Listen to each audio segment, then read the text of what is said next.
Imaginez un peu, vous tombez sur la muse idéale au milieu d'un couloir enfumé.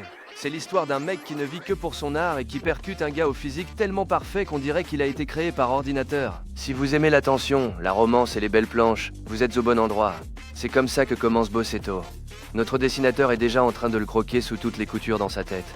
Alors à vous de donner le coup de crayon final. Abonnez-vous, lâchez un like et dites-moi en commentaire si vous avez déjà perdu vos mots face à un tel canon. Allez, c'est parti! Regardez-le, en train de prier pour qu'un ange tombe du ciel et l'arrache enfin à cet enfer. Le voilà coincé dans une réunion d'anciens élèves, entre le boucan, la piquette et les vieilles anecdotes du lycée dont tout le monde se fout royalement. Le gars est déjà à la fac, mais il a ce regard vide de celui qui a déjà jeté l'éponge. S'il a atterri ici, c'est parce que Hwaeung lui a fait une petite scène, et qu'il a autant de volonté qu'un flanc. Maintenant, il doit se coltiner les relous de service qui lui collent au basque, alors qu'il ne rêve que de tout cramer et de disparaître. Entre l'odeur d'alcool et les cris, il est à bout de nerfs et au bord de la nausée. Mais juste avant qu'il ne craque, son portable vibre, c'est le salut. Il prétexte un appel urgent et tente une sortie tactique pour aller prendre l'air. Sauf qu'en fonçant vers l'ascenseur, il percute quelqu'un de plein fouet dans le couloir. Et le voilà, le fameux sauveur qu'il appelait de ses voeux vient de surgir de la manière la plus improbable. Le gamin en doudoune percute un inconnu dans le couloir et manque de faire un arrêt cardiaque. Il bafouille des excuses, rouge comme une pivoine, pendant que l'autre ne sourcille même pas. Il lui décoche un sourire de mannequin et trace sa route comme s'il défilait sur un podium. Pour essayer de se calmer, le petit appelle une certaine Arine. Mais le destin a décidé de lui casser les pieds aujourd'hui. Le beau gosse de tout à l'heure réapparaît de nulle part et vient se planter juste à côté de lui pour s'en griller une. Pile au moment où la fille lui demande au téléphone ce qu'il ferait s'il avait quelqu'un à embrasser là, tout de suite, notre gars en veste panique totalement. Il est cramoisi alors que le grand type à côté de lui recrache sa fumée avec une classe absolument indécente. Il murmure qu'il l'embrasserait sans hésiter, oubliant complètement que le mec est à 30 cm et qu'il n'est pas sourd. Elle raccroche et l'ambiance devient soudainement plus lourde qu'une chape de plomb. Le gamin le regarde du coin de l'œil et reste scotché devant le profil du mec dans sa tête. Il est déjà en train de le dessiner sous toutes les coutures, tellement le type semble avoir été sculpté par ordinateur. Sauf qu'il le fixe un peu trop et l'autre le grille direct. T'as un truc à me dire? Lance le fumeur! Le petit manque de s'évanouir sur place. Il essaie de rester discret, mais il a autant de subtilité qu'un éléphant dans un magasin de porcelaine.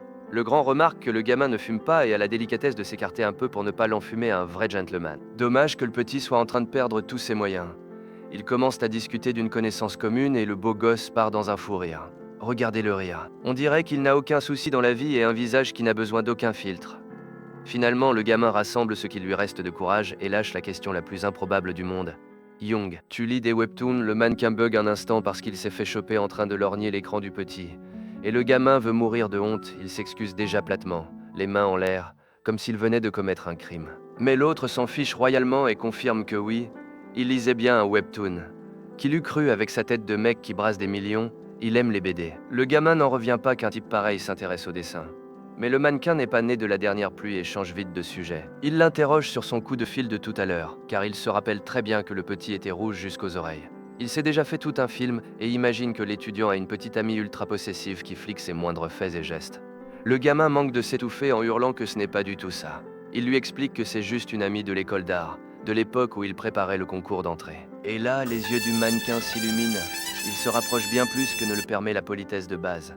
L'art, tu dessines, le type change d'attitude en une seconde, et est surexcité et semble rayonner de partout.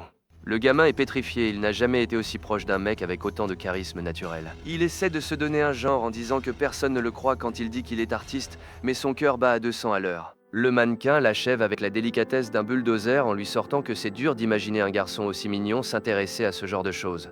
Cette remarque le laisse totalement KO. Le cœur au bord des lèvres cet hiver-là marquait le début d'un chemin sans retour pour tous les deux. L'été pointe déjà le bout de son nez et notre gars est posé au parc, en train de jouer les artistes avec son carnet de croquis.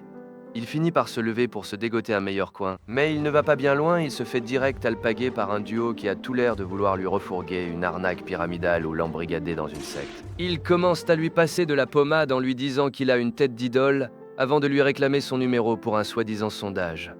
Le pauvre a moins d'instinct de survie qu'un Tamagotchi et ne sait absolument pas dire non. Ils sont déjà sur le point de l'embarquer pour lui faire signer son arrêt de mort quand, soudain, le beau gosse ténébreux débarque pour le sauver. Il lui saute au cou avec un aplomb incroyable et l'appelle Lee Jubin pour déstabiliser les deux relous. Il l'extirpe de là avec un sourire de pub pour dentifrice, laissant les autres complètement sur le carreau, en train de ramer. Notre héros n'y comprend strictement rien, mais il se laisse guider comme un petit chien en laisse. Une fois rentré, il n'arrête pas de ressasser la scène. Le temps file à une vitesse folle quand on commence à faire une fixette sur l'inconnu qui a surgi de nulle part pour nous secourir. Les souvenirs de leur rencontre en mars lui reviennent en tête. Il réalise à quel point l'image qu'il avait de lui a évolué. C'est le scénario idéal, il a craqué pour un parfait étranger capable de lui inventer une identité en 2 secondes chrono. Et maintenant qu'il sait que le type est célibataire depuis avril, il n'arrive plus à s'enlever cette idée du crâne. Il se sent rassuré par l'aplomb que seul un menteur professionnel peut dégager. Franchement, qu'est-ce qui pourrait mal tourner? On dirait que ce petit gars a un don inné pour l'autodestruction.